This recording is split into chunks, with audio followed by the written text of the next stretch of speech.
Indian women's cricket was outrightly neglected towards the beginning of this century. 2 decades later, though, the scene is different altogether, for the good.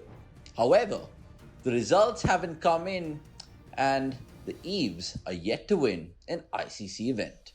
Probably one of the best units in bilateral series, it's only the knockouts that they falter. Knockouts, a demon yet to be conquered by Harmanpreet Kaur and her girls. Now that is something to think about, and in this episode of Sledge Box, we're talking just that, Indian women's cricket and how much we love it but also loathe it. Stick around.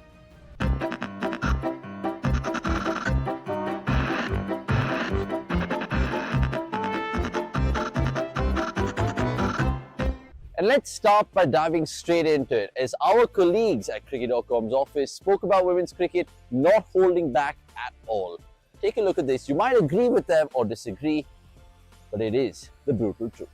Yeah, Indian women's cricket, and this year I'm highly disappointed. I'll tell you why. Yep. Because, skill levels, okay, Australian, English players are different in terms of their fitness and all, but I think fielding is something which is very basic that should be, I think the whole standard of this particular World Cup, especially from India, because I don't think they can really complain about anything, about the grounds and that, some support staff or something. I really don't think they can.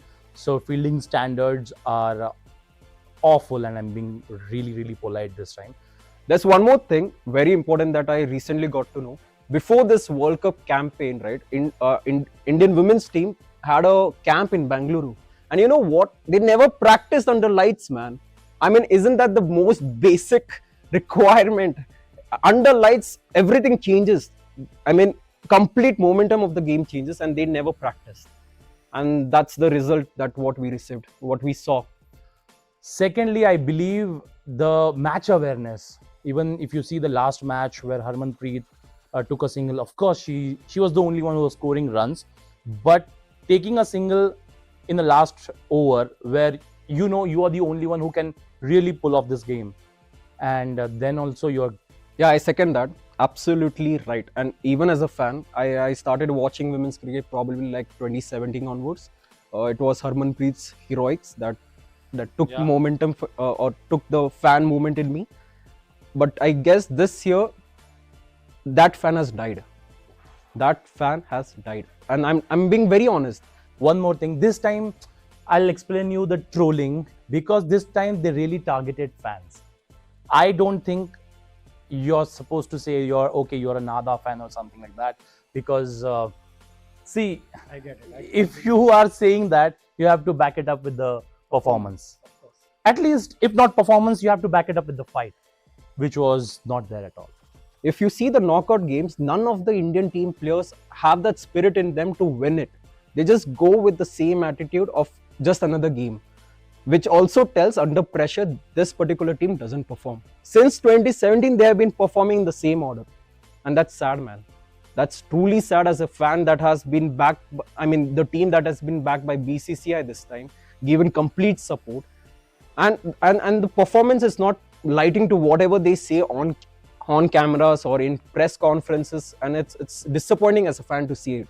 Maybe they have to earn their fans again. Yep, hard time.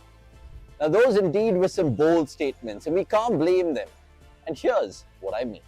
To put in some numbers, India have won just one match out of the 7 knockout matches that they played in multi-team T20 tournaments, which includes World Cups and the 2022 Commonwealth Games. And on the other hand, in 7 knockout matches in the ICC Women's World Cup, the 50-over format, the Eves have won just thrice and lost on 4 occasions. There's no denying that the BCCI is leaving no stone unturned in backing our women to bring in some glory. But somehow the missing piece of the puzzle is yet to be identified. The weather behind me sums up the mood of Indian women's cricket team right now, not just because of their group stage exit in the World Cup, but there's lots to look forward to, and there's so much room for improvement. Hopefully, it's not a storm like this one behind me. Thanks for watching Sledge Box. We've had our say, now you have yours in the comments.